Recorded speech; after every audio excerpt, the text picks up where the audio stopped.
দেশতকৈ মামি ডাঙৰ নহয়।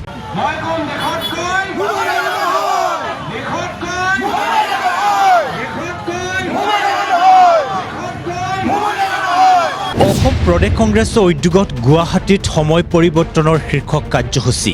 মুখ্যমন্ত্ৰী পৰিয়ালৰ মালিকানাধীন বন্দিয়া ইণ্টাৰনেশ্যনেল স্কুলৰ সন্মুখত দেশতকৈ মামি ডাঙৰ নহয় শীৰ্ষক পোষ্টাৰ লৈ মুখ্যমন্ত্ৰীৰ পৰিয়ালৰ সম্পত্তিৰ বিষয়ে ৰাইজক অৱগত কৰাৰ পদক্ষেপ কংগ্ৰেছৰ। আনহাতে মুখ্যমন্ত্ৰী পৰিয়ালৰ মালিকানাধীন প্ৰাইডিছ এণ্টাৰটেইনমেণ্ট মেকডনাল্ডৰ সন্মুখত মাটি বচাওক জাতি বচাওক শ্লোগানেৰে উত্তাল হৈ পৰে কংগ্ৰেছ দল।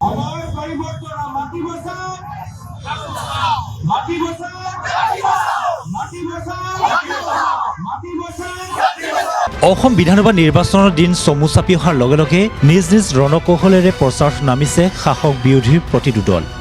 তাৰ মাজতে বৃহস্পতিবাৰৰ দিনটোত অসম প্ৰদেশ কংগ্ৰেছে আৰম্ভ কৰিলে পৰিৱৰ্তনৰ বাবে এক যাত্ৰাৰ শীৰ্ষক কাৰ্যসূচী। প্ৰদেশ কংগ্ৰেছৰ সভাপতি গৌৰৱ গগৈৰ নেতৃত্বত আৰম্ভ হয় এই কাৰ্যসূচী। পুৱা মানৱেন্দ্ৰ শৰ্মা কমপ্লেক্সৰ পৰা কামাখ্যালৈ গৈ মা কামাখ্যাৰ ৰাশিক লৈ যাত্ৰা আৰম্ভ কৰে দলটোৱে।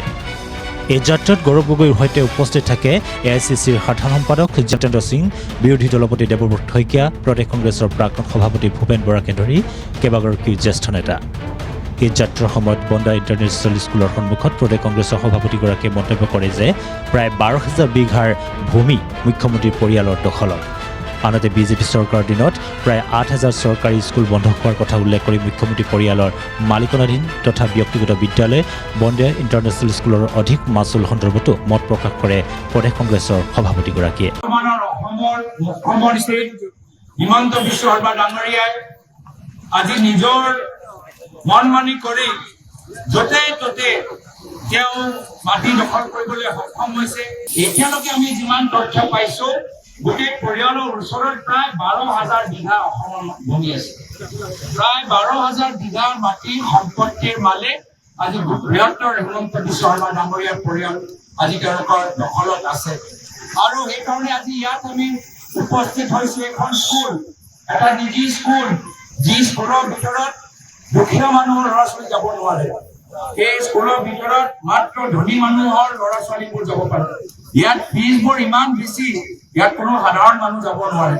আৰু এয়া হ'ল আমাৰ লোকৰ বাবে আটাইতকৈ লজ্জাজনক কথা যে যি ব্যক্তি যি ইমান সময় আমাৰ চৰকাৰী শিক্ষাৰ দায়িত্বত আছিলে, আজি তেওঁলোকৰ দিনত প্ৰায় 8,000 চৰকাৰী স্কুল বন্ধ হ'ল আৰু তেওঁলোকৰ নিজৰ পৰিবাৰে আজি প্ৰায় 60 বিঘা 60 বিঘাৰ এটা ডাঙৰ 5-star ৰিজৰ্ট টাইপ এটা স্কুল তেওঁলোকে ইয়াত খুলিছে।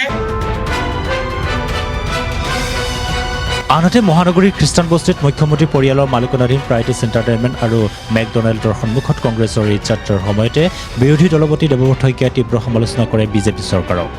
চৰকাৰী ধন আৰু চৰকাৰী যন্ত্ৰক নিজৰ স্বাৰ্থত বিজেপি দলে ব্যৱহাৰ কৰিছে বুলি তেওঁ মত প্ৰকাশ কৰি কয়, বন্দিয়া ইণ্টাৰনেশ্যনেল স্কুলৰ সন্মুখত আহিছোঁ আৰু অসমৰ সকলো জনগণে আমাৰ এই ফেচবুক লাইভৰ যোগেদি গম পাব যেনেকৈ প্ৰথম দিনা যিদিনাখন এই স্কুলখন উদ্বোধন কৰা হৈছিল সেইদিনাখন স্কুলৰ যি চেয়াৰমেন তেখেতে কৈছিল এই স্কুলখন আমাৰ ফাউণ্ডাৰ হ'ল আমাৰ মুখ্যমন্ত্ৰী ডক্টৰ হিমন্ত বিশ্ব শৰ্মা ডাঙৰীয়া।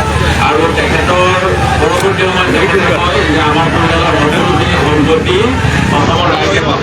কিন্তু এটা ব্যক্তিগত স্কুল আৰু যি সময়ত অসমত হাজাৰ হাজাৰ স্কুলত শিক্ষক নাই, যিবিলাক ইনফ্ৰাষ্ট্ৰাকচাৰ ঘৰ দুৱাৰ থাকিব লাগে সেইবিলাক নাই, অসমীয়া স্কুলবিলাক বন্ধ হৈ গৈছে।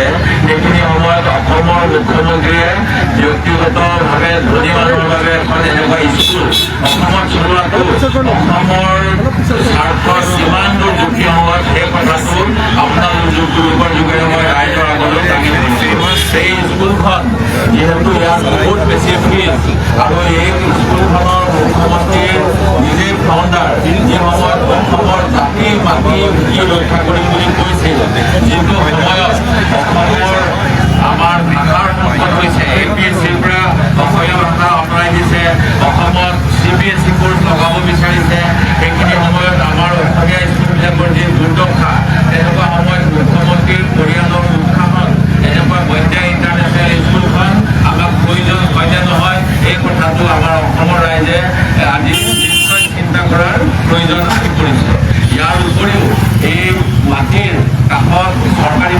বুলি কোৱা হয়। তেনেকৈ RBS ৰিয়েলটৰ নামৰ এটা ৰিয়েল ইষ্টেট এজেঞ্চি নামৰ প্ৰায় 30 বিঘা চৰকাৰী মাটি, যিটো অসমৰ ভূমি আইন, সেই আইন উলংঘা কৰি মুখ্যমন্ত্ৰীয়ে তেখেত যিহেতু ক্ষমতাত আছে, সেই নিজৰ ব্যক্তিগত স্বাৰ্থত অসমৰ যি ৰাজহ আইন উলংঘা কৰি নিজৰ পৰিয়ালৰ ওচৰলৈ হস্তান্তৰ কৰিছিল, সেই কথাও এইখিনি সময়ত মই মনত পেলাই দিব বিচাৰিছোঁ।